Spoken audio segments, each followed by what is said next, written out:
ওকে, আমরা আজকে এই যে ছদ্মনাম এবং উপাধিগুলার 3rd নম্বর ক্লাসে আসছে। হ্যাঁ, তো যেটা বলছিলাম যে এখানে আমরা র্যান্ডমলি জিনিসগুলোকে পড়বো। এটা খুব ভালো মতো মনে থাকবে না, আমরা মনে রাখবো স্পেসিফিক্যালি। আমাকে মনে রাখার আমি টেকনিকটা বলছিলাম যে অবশ্যই আমি যখন বলবো তখন উচ্চারণ করে বলতে হবে, আর যেটা বলতেছি সেই বানানটা তোমাকে একদম দেখে নিতে হবে। অর্থাৎ আমাদের ব্রেইন শুনে যেমন মনে রাখতে পারে, শোনার থেকে আরও বেশি মনে রাখতে পারে যখন তুমি জিনিসটাকে দেখবা। ঠিক আছে, যখন জিনিসটাকে ফিল করতে পারবো বানানটাকে। যেমন ধরো বঙ্কিমচন্দ্র চট্টোপাধ্যায়, তুমি জাস্ট শুনলে এই পর্যন্তই। যখন তুমি মনে মনে বানানটাকে ফিল করবা যে বঙ্কিম ব, এই যে আমি দেখতেছি বানানটাকে, তখন দেখবে এটা বেশি ভালো মনে থাকবে, তাই না? তোমাকে যদি বলা হয় বা আমাকে যদি বলা হয় যে আমরা কি কখনো সাইবেরিয়া গেছি, যাইনি, সাইবেরিয়া ওই পর্যন্তই। যখন আমি একদম সাইবেরিয়ায় যাব, সাইবেরিয়া তুষারপাতকে দেখবো, সেখানকার ঠান্ডাটা দেখবো, তখন দেখবা ওটার বেশি মনে থাকবে। তো ঠিক তেমনি আমরা যখন একটা জিনিস শুনবো, শোনার পর যদি সেটার বানানটাকে মনে রাখতে পারি বা ওই ব্যাপারটাকে একটু ফিল করতে পারি, এটা আমাদের ব্রেইন খুব ভালো বেশি মনে রাখে। হ্যাঁ, তো আজকে আমরা সবার আগে দেখব হচ্ছে প্রথমে আমাদের একজন জায়ান্ট রাইটার নিয়ে পড়ি। প্রথম হচ্ছে পড়বো আমরা মাইকেল মধুসূদন দত্ত। হ্যাঁ, আমরা গতদিনে যদিও একটু বলছিলাম যে টিমোথি পিন পয়েন্ট, তাই না? মাইকেল মধু। তো এই মাইকেল মধুসূদন দত্ত দেখো, আমি মানে গতদিনে বলছিলাম যিনি হচ্ছেন বাংলা সাহিত্যের প্রথম বিদ্রোহী কবি। ওনার ছদ্মনাম ছিল টিমোথি পিন পয়েন্ট, তাই না? আচ্ছা, তো তো ইনার দেখো এই মাইকেল মধুসূদন দত্তর সম্পর্কে আজকে আমরা একদম ডিটেলস একটু পড়ি ভাই। ইনি হচ্ছে ইনি বাংলা সাহিত্যের কতগুলা পদ হোল্ড করে আছে দেখো একদম। ওই যে এটা হচ্ছে ইয়ার মতো, এলাকার কমিটিগুলোর মতো, নিজের যেহেতু সব কিছুই ওই জন্য সব কমিটিতে। কিভাবে দেখো, এক নম্বর হচ্ছে ইনি হচ্ছে প্রথম মহাকবি, বাংলা সাহিত্যের প্রথম মহাকবি। আমার সাথে মুখ দিয়ে উচ্চারণ করে বলো, বাংলা সাহিত্যের প্রথম মহাকবি, বাংলা সাহিত্যের প্রথম মহাকবি। দেখো, বাংলা সাহিত্যের প্রথম মহাকবি মানে মহাকাব্য রচনা করছে। তো বাংলা সাহিত্যের উনি আধুনিকতার পথিকৃৎ, বাংলা সাহিত্যের আধুনিকতার পথিকৃৎ। চিন্তা করো কত, এই কথাটার অর্থটা কি, কতটা ভাস্ট। বাংলা সাহিত্যের আধুনিকতার পথিকৃৎ। হ্যাঁ, পথিকৃৎ আরেকটা আছে, ইনি হচ্ছেন বাংলা নাটকের পথিকৃৎ, মানে বাংলা আধুনিক নাটকের আর কি পথিকৃৎ, বাংলা আধুনিক নাটকের পথিকৃৎ। ওকে, তারপর উনি কি, উনি হচ্ছেন দলত্ব, ওই যে আমরা দত্তকুল উদ্ভব, মানে দত্তকুল উদ্ভব, দত্তকুল উদ্ভব, অর্থাৎ উনি মাইকেল মধুসূদন দত্ত না, দত্তকুল তার বংশ। তো দত্ত বংশের জন্য দত্তকুল উদ্ভব ওনাকে বলা হয়, দত্ত কুলোদ্ভব। অর্থাৎ দত্ত হচ্ছে হিন্দুদের একটা হচ্ছে টাইটেল, ওই কুল ওই বংশ। তো দত্তকুল উদ্ভব, উদ্ভব দত্তকুলের উদ্ভব থেকে, দত্তকুল থেকে আসছেন উনি, যেহেতু মাইকেল মধুসূদন দত্ত ওনার নাম। ইনি বাংলা সাহিত্যের প্রথম বিদ্রোহী কবি, তাই না? এটা তো বুঝি, প্রথম বিদ্রোহী কবি উনি, বাংলা সাহিত্যের প্রথম বিদ্রোহী কবি। ওকে, তারপর উনি কি, উনি হচ্ছেন বাংলা সাহিত্যের বাংলা সনেট প্রবর্তক, বাংলা সনেট প্রবর্তক। বাংলা সনেট কার রীতিতে উনি সনেট লিখতেন? পেত্রাকের রীতিতে, তাই না? বাংলা সনেট প্রবর্তক উনি, বাংলা সাহিত্যের উনি সনেট প্রবর্তক। আমার সাথে উচ্চারণ করে বলতে হবে কিন্তু, সনেট প্রবর্তক। তারপর কি, অমৃতাক্ষর ছন্দের প্রবর্তক, অমৃতাক্ষর ছন্দের প্রবর্তক, ছন্দের প্রবর্তক, অমৃতাক্ষর ছন্দের প্রবর্তক। অমৃতাক্ষর একটা ছন্দ, এটা নিয়ে পরে আলোচনা করা হবে। অমৃতাক্ষর ছন্দের প্রবর্তক, ঠিক আছে? তারপর কি, যেহেতু প্রথম বাংলা সনেট প্রবর্তক, সো প্রশ্নটা যদি এইভাবে আসে যে প্রথম বাংলা সনেট কার, কি প্রথম বাংলা সনেট কার, ওই কথাটাই একটাই, এটা একটু কমন সেন্সের বিষয়। হ্যাঁ, প্রথম বাংলা সনেট কার, তাহলে উনি কতগুলো পদ হোল্ড করে আছে দেখো। তার এখন আমার সাথে বলো, মনে মনে মনে মনে না, উচ্চারণ করে বলো, বাংলা সাহিত্যের প্রথম মহাকবি, বাংলা সাহিত্যের প্রথম মহাকবি, বাংলা সাহিত্যের প্রথম মহাকবি, মহাকবি মাইকেল মধুসূদন। এখন এই যে প্রথম মহাকবি, এটা আমি বলবো, মনে মনে বানানটাকে চিন্তা করবো, দেন আমি হচ্ছে মধুসূদন বানানটা কি, 1 2, তাই না? মানে ধুতে হচ্ছে হুসুকার, হুসুকারকে আমরা হুসুকার বলতে হর্ষ উকার, এটাকে 1 ধরি, আর দীর্ঘ উকার যেটাকে 2 ধরি। এই যে মধুসূদন দত্ত, এই বানানটা ভুল করা যাবে না। হ্যাঁ, মধুসূদন দত্ত, ঠিক আছে? তো আমি যদি ভুল না বলে থাকি তাহলে এটাই। ওকে, তাহলে মধুসূদন দত্ত 1 2। তো বাংলা সাহিত্যের প্রথম মহাকবি, আধুনিকতার পথিকৃৎ, বাংলা সাহিত্যের আধুনিকতার পথিকৃৎ, তারপর হচ্ছে বাংলা আধুনিক নাটকের পথিকৃৎ, দত্তকুল উদ্ভব, এটা পারা যাবে। প্রথম বিদ্রোহী, তাহলে বাংলাদেশের বিদ্রোহী কবি কাজী নজরুল ইসলাম। আর বাংলা সাহিত্যের প্রথম বিদ্রোহী মাইকেল মধুসূদন। বাংলা সনেটের প্রবর্তক অমৃতাক্ষর ছন্দের প্রবর্তক, দ্যাটস ওয়াই উনি বাংলা প্রথম সনেটাকার। গেল। আচ্ছা হ্যাঁ, একটা কথা মনে পড়লো, সেদিন কাজী নজরুলের তো আমরা বলছিলাম উনার আরো 2টা বাদ পড়ে গেছে। কি কি বলো দেখি? বাদ পড়ছে উনার হচ্ছে উনি নিজেকে উনি মরু কবি বলেছেন। কি কবি বলেছেন? মরু কবি। মরু, এই যে মরু, মরুভূমির যে মরু আছে ওই মরু কবি বলেছেন উনি নিজেকে। কি বলেছেন? আমাদের জাতীয় কবি নিজেকে মরু কবি বলেছেন। ঠিক আছে, নিজেকে কি বলেছেন? মরু কবি বলেছেন। মরু কবি, একদম ঝাঁঝরা করে ফেলো। মরু কবি। ঠিক আছে, অনেকেই তাকে সৈনিক কবিও বলে। কি কবি বলে? সৈনিক কবি বলে। সৈনিক কবি। তাহলে এর আগের দিন আমরা পড়ছি বেঙ্গাচি পড়ছি, তাই না? ওনাকে আমরা বলছি যে উনার ছদ্মনাম হচ্ছে বেঙ্গাচি, ধূমকেতু বলছি, জাতীয় কবি বলছি, বিদ্রোহী কবি বলছি। আজকে আমরা বললাম কি উনি নিজেকে কি বলছেন? মরু কবি বলছেন। এমনকি তাকে সৈনিক কবিও বলা হয়। এই ধূমকেতুকে, অর্থাৎ এই বেঙ্গাচিকে, অর্থাৎ যাকে ভারত সরকার পদ্মভূষণ উপাধি দিছে। কে সে? আমাদের জাতীয় কবি কাজী নজরুল ইসলাম। ওকে, এখন আসো নেক্সট, বিধ্বস্ত নীলিমা। বাহ, কথাটা কত সুন্দর না? বিধ্বস্ত নীলিমা। এটা লিখছেও, কে লিখছে? বিধ্বস্ত নীলিমা বা কাকে বলা হয়? বিধ্বস্ত নীলিমা কাকে বলা হয়? বিধ্বস্ত নীলিমা শামসুর রহমান কি বলা হয়? শামসুর রহমান।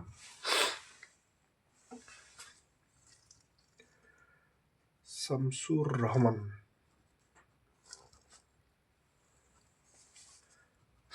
বিধ্বস্ত নীলিমাকে বলা হয় শামসুর রহমান। বিধ্বস্ত নীলিমা বলা হয় শামসুর রহমানকে। শামসুর রহমান। বিধ্বস্ত নীলিমা শামসুর রহমান। বিধ্বস্ত নীলিমাকে শামসুর রহমান। শামসুর রহমানের আর কি কি আছে দেখি? উনি লিখছেন মৈনাক ছদ্মনামে লিখছেন। মৈনাক ছদ্মনামে লিখছেন। মৈনাক। আর একটা হচ্ছে মজলুম আদিব। মজলুম আদিব। এই ছদ্মনামে স্বাধীনতা যুদ্ধের সময় উনি লিখছিলেন, কারণ তখন তো অরিজিনাল নাম লিখলে ধরে ফেলতো, তাই না? এই জন্য এই ছদ্মনামে লিখছেন। বিধ্বস্ত নীলিমা, শামসুর রহমান, মৈনাক, তাকে বলা হয়, তাকে মজলুম আদিব বলা হয়। এটা ভুল হলো, শামসুর রহমানটা এখানে লিখলে ভালো হইতো। শামসুর রহমানের ছদ্মনাম আমরা কি কি পাইলাম? আমরা পাইলাম বিধ্বস্ত নীলিমা, পাইলাম মৈনাক, পাইলাম মজলুম আদিব। একদম ঠাড়া মুখস্থ করে দাও, মজলুম আদিব। ঠিক আছে, মজলুম আদিব। আচ্ছা, এখন আসো, এখন কি ঈশ্বরচন্দ্র বিদ্যাসাগর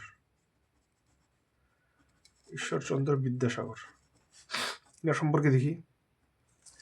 এই যে ঈশ্বরচন্দ্র বিদ্যাসাগর, এনার কি বিদ্যাসাগরটা তো এনার উপাধি, তাই না? বিদ্যাসাগর একটা নিজে, তারপর একটা হচ্ছে ভানু সিংহ। কি? ভানু সিংহ। আরে আমি লিখতেছি কেন? ভানু সিংহ। তারপর উনি একটা ইম্পর্টেন্ট কথা বলা হয় নাকি, এটাকে বলা হয় বাংলা গদ্যের যথার্থ শিল্পী। বাংলা আমি লিখবো না, বাংলা গদ্যের যথার্থ শিল্পী। একটা হচ্ছে ভানু সিংহ, একটা বাংলা গদ্যের যথার্থ শিল্পী, আর একটা হচ্ছে বিদ্যাসাগর। আমরা জানি এই বিদ্যাসাগর তাকে দেওয়া হয় কত সালে? বিদ্যাসাগর দেওয়া হয় তাহলে 1839 সালে সংস্কৃত কলেজ থেকে, সংস্কৃত বিশ্ববিদ্যালয় নয়, সংস্কৃত কলেজ থেকে 1839 সালে বিদ্যাসাগর উপাধি দেন। ঈশ্বরচন্দ্র বিদ্যাসাগর আমরা পেলাম কি? তাকে বলা হয় ভানু সিংহ, তাই না? হে, আমি কি বলতেছি? তাকে ভানু সিংহ বলা হয়। ভানু সিংহ রবীন্দ্রনাথ ঠাকুরকে বলা হয়। কি মাথা লাগিয়েছি নাকি রে? সরি, এটা ভুল বলছি। ভানু সিংহ তাকে কেন বলা হবে? তাকে তো বলা হয় কস্যচিৎ উপযুক্ত ভাইপোষ্য। তরিকা কস্যচিৎ উপযুক্ত ভাইপোষ্য। সরি, হ্যাঁ, আমি একটু কি রে ভাই, ওই একটু অমনোযোগী হয়ে গেছিলাম। ঈশ্বরচন্দ্র বিদ্যাসাগরকে বলা হয় কস্যচিৎ উপযুক্ত ভাইপোষ্য। তাকে বলা হয় আধুনিক, মানে বাংলা গদ্যের পথিকৃৎ, বা বাংলা গদ্যের পথিকৃত না, বাংলা গদ্যের যথার্থ শিল্পী আর কি, বাংলা গদ্যের যথার্থ শিল্পী। তাকে বলা হয় বিদ্যাসাগর উপাধি সংস্কৃত কলেজ 1839 সালে। ঠিক আছে, 1839 সালে, সরি ভুল করে আমি অমনোযোগী হয়ে গেছি। ওকে, কস্যচিৎ উপযুক্ত ভাইপোষ্য, ঈশ্বরচন্দ্র বিদ্যাসাগর। কস্যচিৎ উপযুক্ত ভাইপোষ্য, কেমন না উদ্ভট নামটা, দেখলেই বোঝা যায় এটা কার। এটা হচ্ছে ইনার। আরেকটা আছে কি, ইনুই তৎকালীন হিন্দু সমাজে বিধবা বিবাহের প্রচলন করেন। কি বিবাহ? বিধবা বিবাহের প্রচলন করেন। বিধবা বিবাহের প্রচলন করেন ঈশ্বরচন্দ্র বিদ্যাসাগর। তার নিজের ছেলে নারায়ণকে একটা বিধবা মেয়ের সাথে বিয়ে দিয়ে ইনি এটার প্রমাণ করছেন। হ্যাঁ, তাহলে তৎকালীন সমাজে কি হয়েছে, মানে ওই যে হচ্ছে মানে মধ্যযুগে একটা রাষ্ট্র বা একটা জাতি বা একটা দেশ মানে কখন হয়ে যায়, খুবই চিন্তা করতো যে ধ্বংস হয়ে যায়, ধ্বংস তো না মানে একেবারে পিছিয়ে পড়ে। তো দেখবে যে খেয়াল করে যে জাতিটার ফিনান্সিয়াল ক্রাইসিস খুবই যায়, যেমন ধরো বর্তমান আফ্রিকান কান্ট্রিগুলোর কথা চিন্তা করো, তাদের ফিনান্সিয়াল ক্রাইসিস এত লেভেলের, ফলে তারা যথাযথ শিক্ষা পায় না, শিক্ষার আলো থেকে দূরে চলে গেছে। একসময় কিন্তু তারা ছিল, প্রমিনেন্ট ছিল অনেক।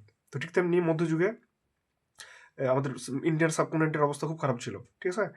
তো যার কারণে অনেক যুদ্ধ বিধ্বস্ত, এটা সেটা লুটপাট হয়ে অনেক সম্পদ ব্রিটিশরা করে নিয়ে গেছে। তো ফলে এরা অনেক পিছিয়ে গেছিল, পিছিয়ে যাওয়ার কারণে অনেক কুসংস্কার বাসা বাঁধছে। তো যার মধ্যে একটা ছিল যে বিধবা বিবাহর মতো একটা বিষয়।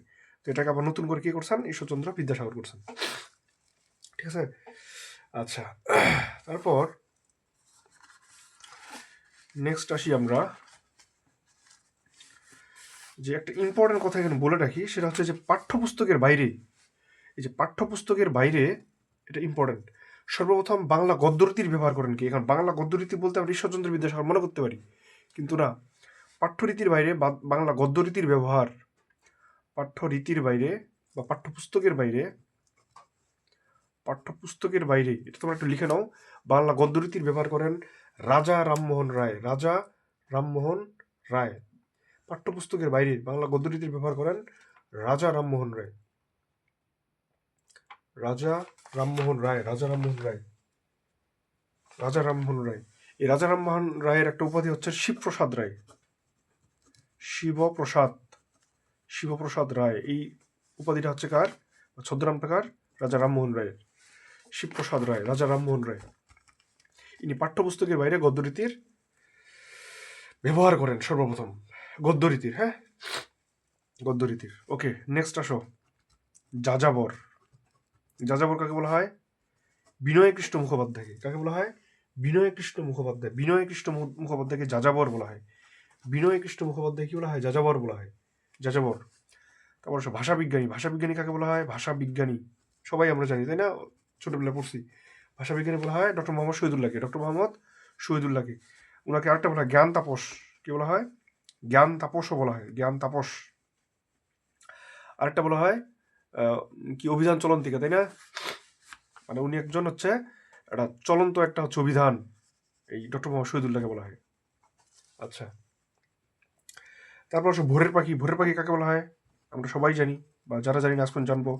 ভোরের পাখি বিহারীলাল হচ্ছে চক্রবর্তীকে বলা হয়। বিহারীলাল চক্রবর্তীকে ভোরের পাখি বলা হয়। বিহারীলাল চক্রবর্তীকে কি বলা হয়? ভোরের পাখি বলা হয়। তাকে ভোরের পাখি উপাধিটা দিছে রবীন্দ্রনাথ ঠাকুর। কে দিছে? রবীন্দ্রনাথ ঠাকুর। তাহলে ভোরের পাখি বলা হচ্ছে কাকে? বিহারীলাল চক্রবর্তীকে। তাকে ভোরের পাখি উপাধিটা দিছে কে? রবীন্দ্রনাথ ঠাকুর। ওকে, রবীন্দ্রনাথ ঠাকুর। একটা ইম্পর্টেন্ট বিষয়, মুসলিম নারী জাগরণের কবি। মুসলিম নারী জাগরণের কবি। আমি তোমাদের বলছিলাম সেদিন যে কবি আর অগ্রদূত, যেখানে অগ্রদূত থাকবে সেটাই হচ্ছে বেগম রোকেয়া, যেখানে অগ্রদূত থাকবে না সেটা হচ্ছে কবি হলে ফয়জুন্নেসা। কবি হলে কে? ফয়জুন্নেসা, ফয়জুন। আর অগ্রদূত থাকলেই সেটা হচ্ছে বেগম রোকেয়া। মুসলিম নারী জাগরণের কবি যদি হয় তাহলে সেটা হচ্ছে ফয়জুন্নেসা, ঠিক আছে? ফয়জুন্নেসা। ওকে, এখন আসো, মিথ্যাবাদী রাখালের কবি কাকে বলা হয়? নাও, কত সুন্দর নাম না, মিথ্যাবাদী রাখালের কবি। মিথ্যাবাদী রাখালের কবি বলা হয় আল মাহমুদকে। কাকে বলা হয়? আল মাহমুদকে। মিথ্যাবাদী রাখালের কবি বলা হয় আল মাহমুদকে। মিথ্যাবাদী রাখালের কবি বলা হয় আল মাহমুদকে। মিথ্যাবাদী রাখালের কবি বলা হয় আল মাহমুদকে। আল মাহমুদকে। তাহলে মুসলিম রেনেসার কবি কাকে বলা হয়? মুসলিম রেনেসার কবি। এই যে মুসলিম রেনেসাঁর কবি ফররুক আহমেদকে বলা হয়, ফররুক আহমেদকে বলা হয় মুসলিম রেনেসাঁর কবি, ফররুক আহমেদকে বলা হয় মুসলিম রেনেসাঁর কবি, মুসলিম রেনেসাঁর কবি। এখন বলো গাজী মিয়া কাকে বলা হয়? এই যে ইম্পর্টেন্ট অনেক, গাজী মিয়া। মীর মোশাররফ হোসেনকে বলা হয়, মীর মোশাররফ হোসেনকে বলা হয় গাজী মিয়া। গাজী মিয়ার বোস্তানিও লিখছে তাই না? মীর মোশাররফ হোসেনকে বলা হয় গাজী মিয়া। এখন এই মীর মোশাররফ হোসেনের কিছু একটু কাহিনী বলি। মীর মোশাররফ হোসেন ইনার বিষয়গুলো একটু মনে রাখতে হবে। ইনি আধুনিক বাংলা সাহিত্যের প্রথম মুসলিম সাহিত্যিক, প্রথম মুসলিম সাহিত্যিক। এই কথাটা ইম্পর্টেন্ট, মুসলিম মানে আগে তো হিন্দুগুলা ছিলই, দেন মুসলমানদের মধ্যে ইনি প্রথম, মীর মোশাররফ হোসেন। সো প্রথম মুসলিম সাহিত্যিক গেল। 2 নম্বর হচ্ছে প্রথম মুসলিম গদ্য লেখক। কি লেখক? গদ্য লেখক, প্রথম মুসলিম গদ্য লেখক। 3 হচ্ছে প্রথম মুসলিম নাট্যকার, প্রথম মুসলিম নাট্যকার, এগুলো আধুনিক বাংলা সাহিত্যের। হ্যাঁ। 4 নম্বর হচ্ছে প্রথম মুসলিম ঔপন্যাসিক। দেখো মীর মোশাররফ হোসেন ঔপন্যাসিক। তাহলে আধুনিক বাংলা সাহিত্যের যে প্রথম মুসলিম সাহিত্যিক, তিনি প্রথম মুসলিম গদ্য লেখক, তিনি প্রথম মুসলিম নাট্যকার, তিনি প্রথম মুসলিম উপন্যাসিক। তিনি হচ্ছেন মীর মোশাররফ হোসেন, যার ছদ্মনাম হইল গাজী মিয়া, যাকে গাজী মিয়া বলা হয়। এখন এখানে একটা কথা প্রাসঙ্গিকভাবে চলে আসা, দেখো সবগুলাই কিন্তু পদ্য গদ্য টাইপের না। তা যদি পদ্য আসে, পদ্য বা কবিতা, পদ্য কবিতা বা মহাকাব্য, এগুলো সেম জিনিস না। সব তো পদ্য টাইপ, মানে যেগুলার অন্তমিল আছে। মহাকাব্য, পদ্য কবিতা বা মহাকাব্য দেখ একই টাইপ। তা যদি পরীক্ষা আসে প্রথম বাংলা সাহিত্যের প্রথম মুসলিম কবি বা প্রথম মহাকাব্য রচয়িতা বা সনেট রচয়িতা, মুসলিম সনেট রচয়িতা, তাহলে হবে ক ক ক, মানে কায়কোবাদ মনে রাখবা, কায়কোবাদ, কায়কোবাদ। তো এই দুটার একটু ডিফারেন্সিয়ালটা আমরা মনে রাখি, ডিফারেন্সটা, যে যদি প্রথম মুসলিম গদ্য টাইপের লেখা হয়, গদ্য যত উপন্যাসিক, নাটক, গদ্য লেখক বা সাহিত্যিক, এগুলো হইলে মীর মোশাররফ। আর প্রথম মুসলিম যদি কবিতা, সনেট বা মহাকাব্য বলা হয়, তাহলে হচ্ছে কায়কোবাদ। ঠিক আছে? এই দুজন হচ্ছে প্রথম মুসলিমের মধ্যে দুইটা ডিফারেন্স, এটা আমরা মনে রাখবো, খুব ভালো মতো মনে রাখবো। হ্যাঁ, এই দুইটা। ওকে, এখন আসো মৈথিলি কোকিল কাকে বলা হয়? দেখা যাচ্ছে, হ্যাঁ, মৈথিলি কোকিল। মৈথিলি কোকিল কাকে বলা হয়? মৈথিলি কোকিল, মৈথিলি কোকিল বলা হয় বিদ্যাপতিকে, বিদ্যাপতিকে। সেদিন আমরা, এর আগের দিন আমরা একটা বিদ্যাপতির পড়ছিলাম, মনে আছে? কিসের হার বলছিলাম? এটা হোম টাস্ক, যারা স্মার্ট তারা এটার সাথে মিলে এখন পড়বে। তাহলে মৈথিলি কোকিল কাকে বলা হচ্ছে? বিদ্যাপতিকে। বিদ্যাপতি, বিদ্যাপতি, বিদ্যাপতিকে বলা হয় মৈথিলি কোকিল। তারপরে এখন আসো মরুমি কবি, মরমি কবি। মরমি কবি কাকে বলা হয়? মরমি কবি, মরমি কবি বলা হয় হাসন রাজাকে। কাকে বলা হয়? হাসন রাজাকে বলা হয় মরমি কবি। হাসন রাজাকে বলা হয় মরমি কবি, হাসন রাজাকে বলা হয় মরমি কবি। মুখ দিয়ে বলা, হাসন রাজাকে বলা হয় মরমি কবি, মরমি। হ্যাঁ, মরমি, মরমি কবি। আচ্ছা, তারপর কবিদের কবি কাকে বলা হয়? কবিদের কবি বলা হয় নির্মলেন্দু গুণকে। কাকে বলা হয়? নির্মলেন্দু গুণকে বলা হয় কবিদের কবি। আর ইংরেজি সাহিত্যে পয়েট অফ পয়েট বলা হয় এডমুন্ড স্পেন্সারকে। আর বাংলা সাহিত্যে কবিদের কবি বলা হয় নির্মলেন্দু গুণকে। ইংরেজি সাহিত্যকে এডমুন্ড স্পেন্সার, এডমুন্ড স্পেন্সার। খালি আমরা স্পেন্সার মনে রাখবো, তাহলে মনে থাকবে। এডমুন্ড স্পেন্সার ইংরেজি সাহিত্যে কবিদের কবি বা পয়েট অফ পয়েট, আর বাংলা সাহিত্যে নির্মলেন্দু গুণ, নির্মলেন্দু গুণ, নির্মলেন্দু গুণ। আচ্ছা, নির্মলেন্দু গুণ গেল। এখন আসো, এটা কি বলছিলাম নাকি? বাংলা সাহিত্যে স্বভাব কবি কাকে বলে? স্বভাব কবি কাকে বলে? বাংলা সাহিত্যে স্বভাব কবি বলছিলাম মনে নাকি? গোবিন্দচন্দ্র দাসকে স্বভাব কবি বলে, গোবিন্দচন্দ্র দাসকে স্বভাব কবি বলে, গোবিন্দচন্দ্র দাসকে স্বভাব কবি বলে, স্বভাব কবি বলে গোবিন্দচন্দ্র দাসকে। আর সাহিত্য বিশারদ কাকে বলে? সাহিত্য বিশারদ, সাহিত্য বিশারদ কাকে বলে? সাহিত্য বিশারদ আব্দুল করিম সাহিত্য বিশারদ কাকে বলা হয়? আব্দুল করিমকে বলা হয় সাহিত্য বিশারদ। আব্দুল করিম বলা হয়, আব্দুল করিম বলা হয় সাহিত্য বিশারদ। তাহলে বাংলা সাহিত্যে সাহিত্য সম্রাটকে, এই যে ইম্পর্টেন্ট, সাহিত্য সম্রাটকে, সাহিত্য সম্রাট বঙ্কিমচন্দ্র চট্টোপাধ্যায়। সাহিত্য সম্রাটকে বঙ্কিমচন্দ্র চট্টোপাধ্যায়, তাই না? সাহিত্য সম্রাট যদি বঙ্কিমচন্দ্র হয়, তাহলে সাহিত্য রত্নকে, এই যে ইম্পর্টেন্ট কবি, সাহিত্য রত্ন হচ্ছে মোহাম্মদ নজিবুর রহমান। কি নাম? মোহাম্মদ নজিবুর রহমান। নজিবর, এটা আমি দন্তন্য লিখলাম খালি, মোহাম্মদ নজিবুর রহমান।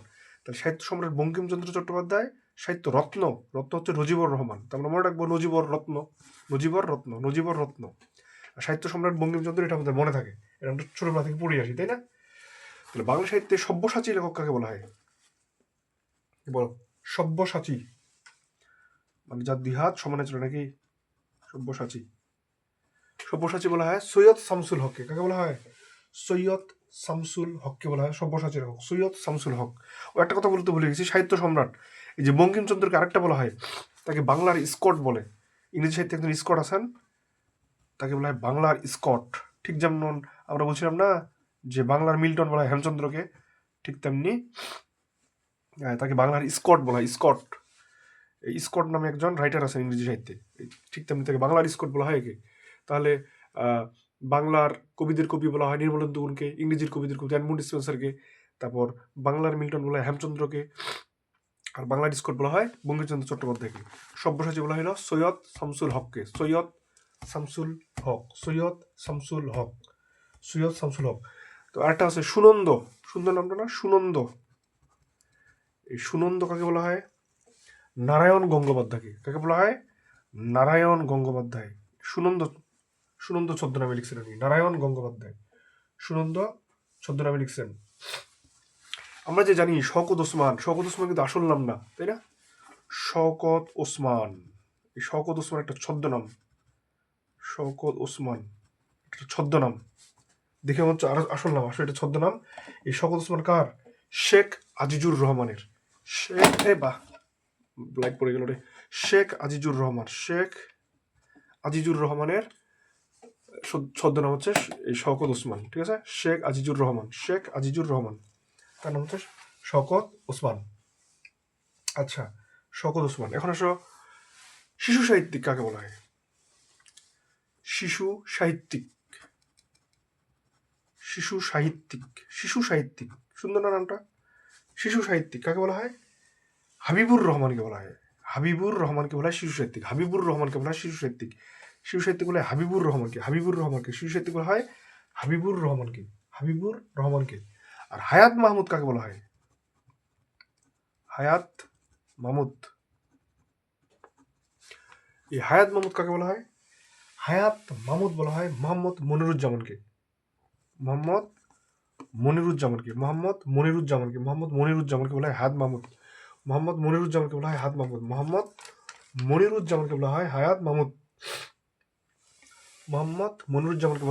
মাহমুদ।